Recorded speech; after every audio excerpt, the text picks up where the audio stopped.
Nostalgia Nuckleheds with Hades Manticore and Kade Wolfe. Today on Nostalgia Knuckleheads, we will be reviewing Mummies Alive, the story of 4 Egyptian warriors who protect and serve the spirit of a young pharaoh. Hey everybody. Hi everybody. I'm Hades Manticore. That's Kade Wolfe. Okay, what are we doing here, Kade? You intro us. This was both our ideas, but I'll give the credit to you. Welcome to Nostalgia Knuckleheads. The basic idea is that this is a book club for 90s television shows. And 2000s. And 2000s. We're going to get there, because that's when we Me and you are both, we grew up in that era. It was a good era for TV. I think a lot of people agree, yes? Obviously. That's what Reddit thinks. And I feel like a lot of shows went by over my head. I missed a lot of these as I'm looking through, trying to find old shows that I used to watch. And luckily now we're in the age of the internet, and we can look up these shows and watch them. The entirety of this podcast was started when you and I were looking up old cartoons, and you were trying to figure out the name of the one with the 2 hands that turned into people, and it was ambidextrous. Because I'm a fan of Nick Jr., at least I was when I was, 4 to 6. Who wasn't a fan of Nick Jr., man? Little Bear, Franklin. I watched it probably way longer than I should have. But, I mean, if the show's good, I mean, you can watch a kid's show until you're an adult. People watch My Little Pony, don't they? I'm sure most people our age still watch animation shows just because they've grown with us. Honestly, we have shows now like Rick and Morty, to name the most prolific newest oncomer, and then we have It's true. I mean, we have Adventure Time and Regular Show, which are pretty adult at times. Some people will say that Adventure Time has a very deep storyline. I don't know. What's another good cartoon show that has really upped its game as far as storytelling? As far as fucking Last Airbender, Samurai Jack. Yeah, I mean, our parents' cartoons, like Scooby-Doo, they were just they weren't as story-driven, and they weren't even they were just the same rehashing of the same storyline again and again every week. It was a good time, though. I loved Scooby-Doo as a kid. Oh, I mean, I did too. I just mean, growing up, my dad never understood why I watched cartoons so much, and I guess I never really figured out a way to explain it. However, now I probably could, but at this point, I don't care. We're just watching cartoons for fun, and hopefully, the internet folks will join us because we like cartoons, and we need an excuse to watch old cartoons. So we said, let's do a podcast. Everyone on the internet does one, right? And our podcast will cover all sorts of cartoons for kids, for adults, meant for kids but has adult jokes, like every cartoon ever, like Rocko's Modern Life. We're up for discussion. That's the cool part about the internet. It's a free spread of ideas. Or you can just tell us to go kill ourselves, because that's what the internet's used for too. So what's on the bracket for today, Max? Our inaugural show will be covering the show Mummies Alive, which came out in the year 1997, lasted 1 year. It was by DIC Entertainment. I don't want to say Dick Entertainment because I don't know if that's appropriate or not. There was also 2 other studios listed on Wikipedia, but I just wrote down Dick Entertainment because it was funny. Okay. It was aired on CBS. It has an IMDb rating of 7.2, and it has 42 episodes, which is a lot for 1 year. 7.2 out of what? 10. Okay. Well, we're not going by your pizzas of 8, okay? All right. Most people go by 10s, all right? Okay, feel free to pause the podcast now and play along. We will see you guys in 50 minutes after we finish episode 1 of Mummies Alive. Rah, rah, rah. Please stick with us. I promise it'll be worth it. It's not going to be worth it, okay? Don't lie to people. All right.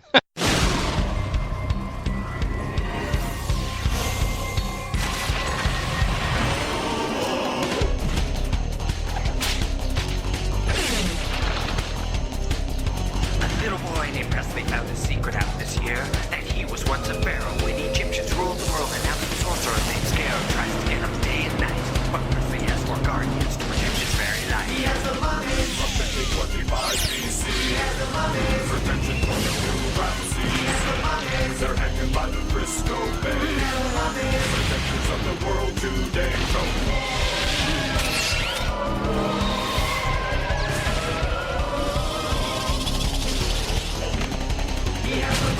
From the 55 BC, protection from the Pharaoh team. They're hanging by the Western Gate.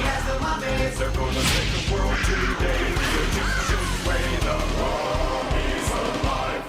Well, that was something, wasn't it, Cade? Yeah. All right, let's start from the top of things. Okay, Mummies Alive, episode 1, rah rah rah. Slap my notes because I took plenty. Not I really. did too. All right, let's go. Okay.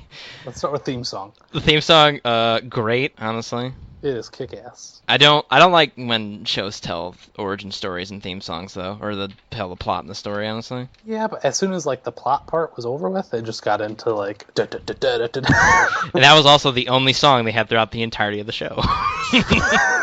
Like We'll get actions. to that in a second. We'll get to music in a second. You like this song? You better. The theme song reminded me a lot of like kind of Dragon Ball Z, a little bit. What then Dragon Ball? more Thundercats really though. I was gonna say what Dragon Ball Z theme you're thinking of? Because I like, just mean like the there's a backgrounds are really anime, and they're like as they're powering up, especially like the green one. There I was- didn't catch any names, so I actually wrote the names down because I'm better than you. well, tell me the Viper guy, the guy Snake dude. That would be Roth. All right, well when he's like doing the green magic, and then like the backgrounds all whatever. All right. Okay, I got So- you. I get you. I like it too. I like the theme. I don't like when background is told in the theme, but That's fine. it's a good way to Totally understand. It's a good way to circumvent like if someone It might was be watching just the it. first episode. We might have to go back and check the second episode, find out. That's what I mean is like, okay, God, I'm fumbling over my words. Edit this well, okay, 'cause I'm gonna fumble over my words. It's a good way to circumvent like if a kid started watching it like episode 9, he'll know what's going on instead of if he missed episode 1 or whatever. And I feel like a lot of the content in this would go over most kids' heads. Yeah, I get you on the anime thing too. I'm getting some very Power Rangey feel. Power Rangers feel. and Gargoyles, kind of. I think it actually is from the show had 2 writers that were head writers for Gargoyles, the Goliath Chronicles. So I get what you got. You got some instinct there, man. Good Okay, job. that makes sense. It makes a lot of sense. All right, what was your... All right, so let's go to the animation. Shitty. Really bad. And here are some ideas of why it might not have been that great. It's the first episode, so they're trying to keep their losses low. True. As well as, I mean, hey, it might be just the YouTube upload. Who knows? Yeah, It could I drop was- frames because of the person who uploaded it. Yeah, it's not like we're gonna find like DVD quality Mummies Alive copies anywhere. If you could, I mean, hook us up. But I Well- was reminded of like the joke from Family Guy where Peter's just like, "What are they gonna do? Drop our animation budget?" And then it goes. Tick, tick, tick, tick, tick. Yeah. It was like that sometimes. Yeah, it was very choppy. It was not very good. But I guess it's CBS. Is CBS known for their cartoons? I don't Does know. CBS have like a good animation block somewhere? Because I thought I watched this on like whatever fucking channel was showing like Ozzy and Drix and stuff. So as you were watching this, did you kind of remember watching it at any point? I've never watched Mummies Alive. I remember the theme. I don't think I did either. I meant to ask you if you had any like had you watched this previously as a kid? That was No. supposed to be in the Nope. intro. Me neither. But I do remember seeing like the intro. Like I think it was for a commercial though. I think I remember watching Ozzy and Drix with it too. Okay. Like maybe it was on before or after. I'm not sure. Ozzy and Drix being the Osmosis Jones television show. Yes. Yeah, which we might cover at some point. I was just, if anyone didn't know what it was. Yeah, I remember liking it, Okay. but we're I not feel talking like about that here. The pace of the plot was way too quick. and Yeah. that we still didn't get any storyline. Oh yeah, we could rate it on humor too. I just realized. Yeah. It moved very quickly, but like I think they just wanted to get it out of the way. It's like boom, boom, boom, boom. A lot of details went very quickly, and if you weren't paying attention, you probably would have missed it. Okay, so But we took notes, so don't worry. So Presley, he's this rad, like Just- skateboarder kid. He's your typical child hero back in the 90s. He liked skateboard, and he was like tubular and rad and all that shit. And he steals money from his mom. He didn't steal. He didn't steal it. He Okay, fine, she whatever. was busy on the phone. He was like, "Can I take this money, Mom?" She's like, "Take it. Fuck God. Go to a movie, get some pizza. I don't want to see you anymore. I'm working. Mommy's working. Your dad's dead. He died in Egypt." So then he goes. What is he doing? He just hears his rabbis. What was it? He was fucking grinding down the block with his friend, and they like go to that Egyptian exhibit that his mom was running because she's like the fucking museum curator. I shouldn't curse so much in this show, but I'm doing it anyway. And it was for the Rapses exhibit.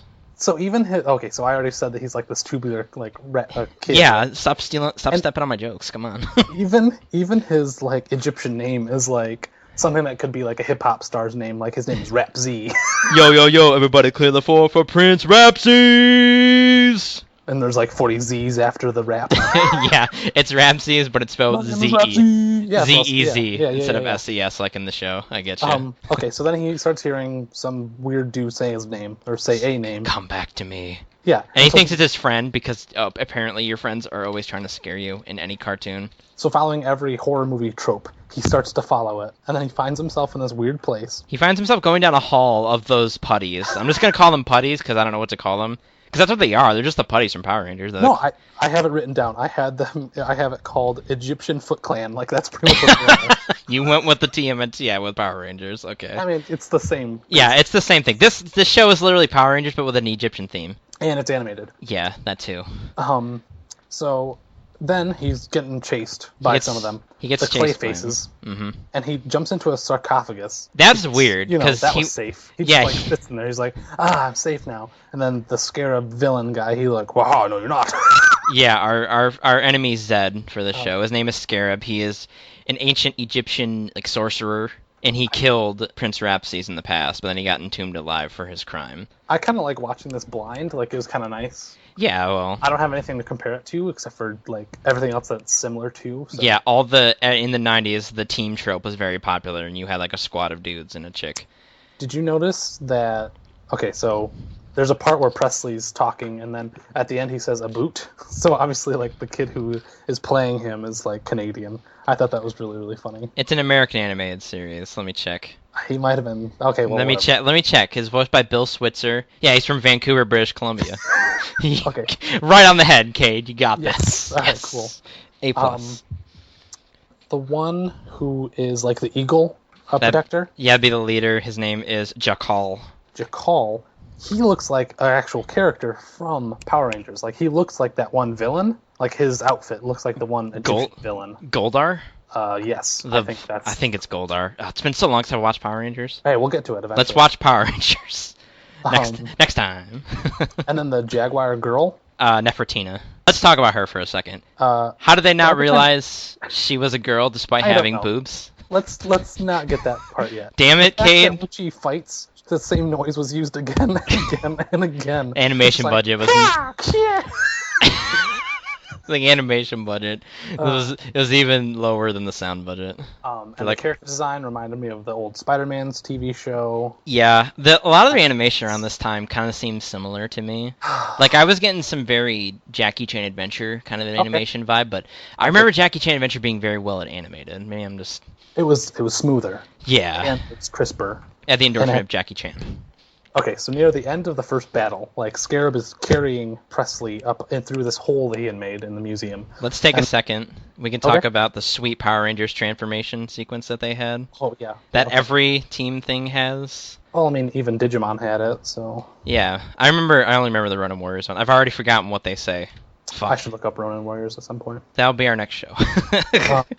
Anyway. Do you remember what they yelled when they, No. By the power of Ra. Oh, really? Okay. That's okay. Power of Ra. By the power Which is of kind Ra. of cool. Yeah. Yeah. So then, for whatever reason, Scarab's just like, I've been defeated, and he leaves. I like that he tried to kidnap a child in broad daylight. That's my favorite part. Literally broad daylight. Yeah, literally broad daylight outside. A man that looks like an Egyptian bug is going to fly out of a fucking roof. Hey, they didn't have cell phones back then. Oh, wait, yes, they did. Of a museum. Later. He's literally going to fly out of a roof of a museum carrying a child, and no one's just be like, why is there a bug man flying around? Okay, so then they get the cat, and then they just like throw him like a biological grappling hook. And they're like, "Fatty, you go first." And the cat's like, "No, the fat guy's dragging me down." The fact that there's cell phones during this. When did you say this was made? This was made in 1997 and ran until 1998. The Presley family. I don't know their last name. Dude, that guy offered him $10 million. How could they not be rich? Oh, I know. Let's get to the guy. His name is Hepplewhite. Mr. Hepplewhite. Mr. Hepplewhite. That sounds like a future STD. Like, I got a case of the Hepplewhites. I got a case of the Hepplewhites, man. Like, it sounds like a big wart. Never mind. All right. I'm not going to describe what I think. Let's relax. Take a deep breath. I don't like the kick tut thing. I thought that was so stupid, but it was so funny. Let's kick tut. It was good when they like because he said kick butt, and then he's like, "Why would anyone kick tut?" I just felt like it was really forced. But then All they the just humor in that show is forced, though. It's like, It's the first episode. look at this chariot. Where are the horses? It's a car. I mean, it was so very stereotypically like tropey. Yeah, I mean maybe that's a good thing though. The basis of it is tropes because let's talk about our fair squad members for a sec so people know who the fuck we're talking about. Okay. Okay, go ahead. There is the leader, Ja-Kal. He is the one that can turn into a falcon and he can fly because he's got sweet talons and claws and arrows. He uses a bow too, Which was pretty cool. and it's based on Egyptian myth of a guy named Ja-Kal. And so far, I think he's pretty cool. Like, I think each character... All right, keep going. He's a Captain America. There's the brain. That's Wrath. He was the snake fellow. I like that he could turn his head into a giant snake and bite things. I definitely have that written down. That was like, cool as shit. People, Yes. rah, rah, rah. I would hope that at the end of the climax of the big battle with Scarab, if that ever happened, he just bites Scarab's head off. Just... That's You not are a tiny, puny bug, and I am a great snake. However, he has a snake on his side, too. Yeah, he's got the snake staff. That was interesting. I kind of liked... The voice actor for her was pretty good. We have the muscle next. He's Armand. He's large. He likes to eat food. Ha ha ha ha ha. And he's strong. Calls the refrigerator a white sarcophagus. He also doesn't have an arm. Yeah, I thought that was really cool. I liked his transformation where he gets like that cool like golden golem arm or whatever. Yeah. Apparently he lost his arm fighting for the Pharaoh, and he got a golden arm out of it, so that's the real reason he doesn't have an arm is because it's cheaper to animate only one. Yeah, and he's also the idiot. The muscle's always the idiot, which is kind of cliche, but what are you gonna do? And then our final squad member, Nefer-Tina, the girl of the group, is the cat god. Who no one knew Was a girl. Even though her big chesty would totally have told me otherwise. She had some decent B-cup chesticles, and it's like, how did none of you notice this? And they played it off. It was like, well, that's why she never went swimming with us in the Nile. So after the final battle, and the initial first battle, there were two battles. There were several battles. It's not that funny. Shut up. Anyway, okay. Presley, he's like, oh, we gotta hide at my mom's place. I'll just take the mummies that have come alive from my mom's Egyptian exhibit at her museum and just bring them home. So then they're hanging out and they're like playing with that Newton's cradle thing. Yeah, I like how they were all mystified by it. Like, oh, ball go back and forth. Ooh. And I just want to point out that I've never been able to make that thing last that long ever. Well, that thing lasted even after they left the room for several minutes. It's exactly like Roth said when the kid asked him how he had his powers. He said, magic. Yeah, Simple magic. Whatever.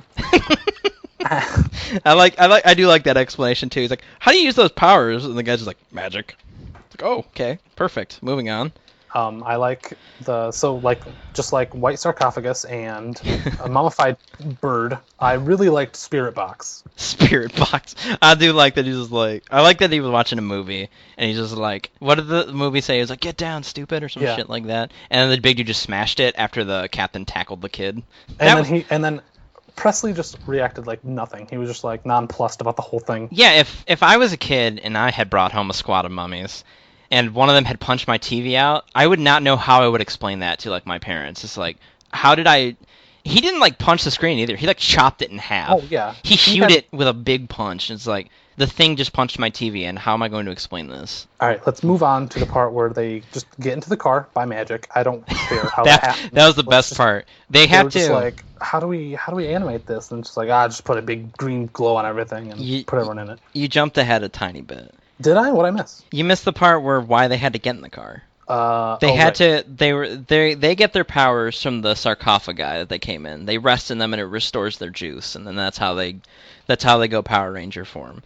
So yes. So they go back to the museum because it came to the light of the kid that the sarcophagus were going to be taken back to Egypt, and that's their source of power. Without it, Scarab's going to kick all their asses because that's what the villain does. That's what the villain does. And so they go there, and the sarcophagus are already loaded up.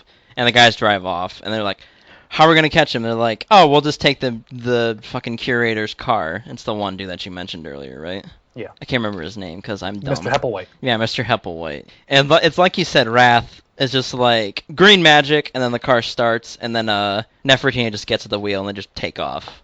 How she managed to figure out the gas pedal so quickly, I won't know. That's pretty impressive, not gonna lie. For a mummy, pretty impressive. So then they're going, and I swear she was gonna hit that tree. I swear she was gonna hit. I swear she was gonna hit that kid.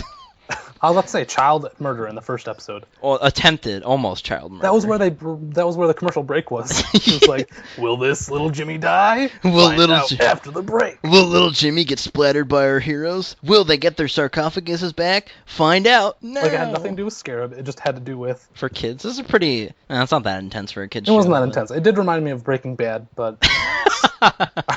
In later episodes, it comes to light that Nefer-Tina died after using the Egyptian prophylactic, where they just put crocodile dung into their vaginas to stop it. That's how she died. Okay. So then they start fighting again, because Scarab has decided to put some more Clayface in some police uniforms and stop the truck. Scarab jacks the car, basically. And then he's like, smash them. And then all the mummies previously had jumped in to, go rest up. I guess they only need to rest for like 2 seconds to be able to use their powers. Yeah. Because they just come out swinging. They come out with the power of Ra and start kicking some tut, as per usual. And the fight scene plays out exactly like the first fight scene. The fight scene plays out exactly like the opening credits. That's where they got all their footage from. Ja-Kal doing his, chop karate with his wings and shit. I like that he could slice people with his wings. That was nice. Yeah, that was really cool. That was a nice little effect. I like it. A+. Wrath turns his head into a snake person. He bites a dude's head off, and it was awesome. That was pretty awesome. Yeah. I think we mentioned that already, but that's how cool it was. The big fight breaks out, and I think the weirdest part is how this fight ends. Where, Scarab's gonna grab the kid, and they're on top of the truck, and the truck's barreling down the highway. And he's like, I'm gonna get you, kid. And the kid's like, nope. And then he ducks, and then they go an overpass, and the guy just gets hit by the overpass and falls off, and then that's the end. Drive away, and he's like, curse you, Presley! Ja-Kal, he grabs Presley, when he's on top of the truck, with, did you see it? Did you notice that he used, he sent out linen wraps, and it, wrapped around him, and he pulled him back in with those? He has linen grappling hooks all over his body. I mean, that's kind of stock for a mummy, right? That they'd be able to, shoot their bandages. I'm not saying it's not cool. It was I'm not saying it's not cool, because that's something mummies could do. In this show, just the first episode, there were 2 different kinds of grappling hooks. There was one made of bandages, and then one made of cats. One made of cat. Don't try any of those at home. Please do not wrap your cat in bandages and then use him as a grappling hook. It will not go well for you or the cat. The end, they just drop the kid off at home, and they say, we know a place home, and then they just go back to the museum. Pretty much, right? That's where they went? Yeah, that's what I assume at least, because that's where the episode just ended. Well, it ended, they showed, the Sphinx. Yeah, which is the museum exhibit. Is it at the museum? Yeah, don't you remember it from the start? I guess I don't. Yeah, they just go back to the museum. It's it's not home, but you know where it is. And they have to be close to him because he's the reincarnation of Prince Rapses, the whatever. Because of whatever reason, this guy has to kill him again after killing him 3,500 years ago. So that was the end of the episode. It kind of ended abruptly. Showed the Sphinx and just cut. Yeah, I was, looking at the time left, and I was like, how are they going to wrap all this up? I want more.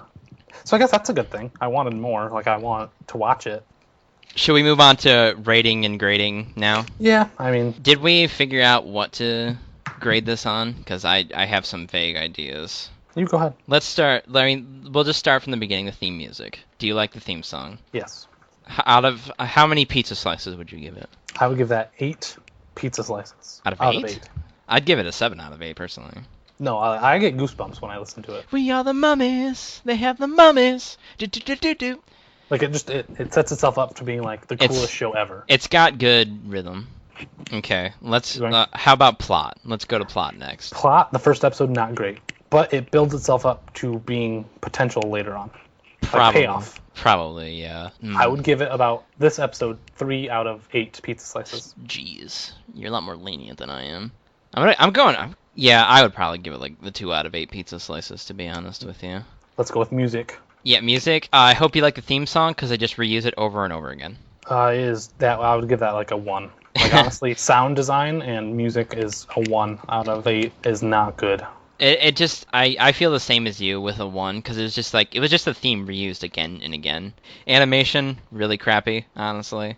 I'd give it a 2 at best. Alright, I would probably give it the same.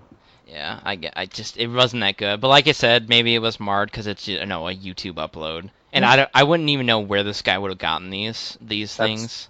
Characters, obviously, would be next. I would give them, from just seeing this episode, I would give them a 6 out of 8. I was thinking the same thing. Because I actually do like the Mummy Squad. I like them. As cliche as they are, I like them. Especially that fox Nefer-Tina, meow. And I hope that like future episodes would make each like you said cliche characters maybe more rounded. less than one notes, you know. Yes. Because like it's very obviously the same squad trope. Like fucking Ja-Kal, he's the Captain America. He's like, I'm the badass leader. I fight people. I'm here to protect you. Blah blah blah. Well, with the way that Ja-Kal used grappling hooks, I would call him Batman. But you know. Then there's Armand. He's the big dumb fucking idiot that likes to eat. Very generic. And then Wrath, who's the intelligent guy. I feel like Slapstick was set up between those two, kind of like Ben Grimm and Johnny Storm. I feel like plus it's in the theme too, where Armand catches Ja-Kal, but he just lets Wrath fall to the ground. And he knocks him out in this episode too. How much on a scale of 1 to 8 were you on the edge of your seat watching this show? I mean, not at all, to be honest with you. What was your EOS factor? my edge of seat factor? 3, honestly, out of... Yeah. Let's say 3 out of 5, because I wasn't, like, bored. No, out of 8. Oh, out of 8? Fucking 4 out of 8. Who ate the other 3 pieces of pizza? Not telling me. Yeah, probably... Yeah, I would give it the 4 out of 8. Alright, final thing. A humor. Let's say humor. Okay, humor? Not funny at all. Boring, trite, very contrived. Awful. It's basically just like they're from the past. They don't know what things in the future are. To wrap everything up, what was your favorite moment in the actual episode? God, my favorite moment in this episode. Why don't you go first? Give me a sec to think on it. Can I cheat and just have 2? Yeah. Cheat at your own system. I really liked him turning into a snake. That was cool as fuck. Not gonna lie. And I really liked the fact, like when he first showed off that he didn't have an arm and then he transformed by the power of Ra. That was really cool. Yeah. And I guess that's what I would have to say. I mean, I like some of the jokes, like the fridge was the white sarcophagus, right, as you mentioned before. I like Spirit Box, so. Spirit Box. I like when he punched the Spirit Box after Ja-Kal tackled him. I thought that was actually kind of funny. I'm moving humor up to 2 out of 8. I got some giggles here and there. Fair enough. I got some giggles here and there. It's not, like, groundbreaking or anything, but, you know. Yeah. Good times. I liked when he cut those Egyptians in half with his wings. Dude, those Egyptian putties got fucked up. They're like getting chopped. Do you remember the one that got chopped in half and his legs kept running? Yeah. That was ridiculous. I would not expect that out of gross, so. I mean, yeah, it's not gross, but I wouldn't expect it out of a kid's show, I guess. Yeah. Putties weren't getting chopped in half. They just exploded. But no, it was good. I would watch it again. You would watch it again. Okay, if you had to rate the show overall on this episode out of your 8 pizza scale. I mean, I'd give it a 5. 5 out of 8, huh? Yeah. And not because of music, not because of animation, but mostly because of the characters and because of potential in the future. I would give it a 4 out of 8 personally. All right, it's a very typical kids show, like that's actiony and more geared towards, you know, like the Power Rangers audience. I would give it a 4 out of 8. Most of my answer is the theme song. It just gets me. It gets me going. We are the Mummies.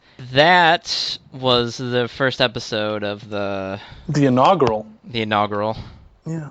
What was this the inaugural episode of the Nostalgia Knuckleheads podcast. So our first show was Mummies Alive. I picked it. Kade, do you want to announce what our next show is going to be? But Ugly Martians. Are you excited, Max? I don't remember that show being good, so no, not at all. Me neither. It'll be exciting though. I'm excited to see the crappy CGI. Oh man, I can't wait to see how a newer CGI show is shittier than Reboot. So.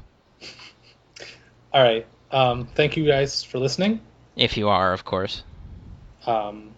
If you want to tweet us, you can. The links are down in the description and stuff. I'm at Hades_Manticore on Twitter. And I am at FrugalCade on Twitter. I do Let's Plays on the side. My channel is youtube.com/videogamesho. So we'll see you all in the next podcast. Thank you for listening. This has been the Nostalgia Knuckleheads with Hades Manticore and Kade Wolfe. We hope you'll tune in next time when we review the Butt Ugly Martians. Bye for now.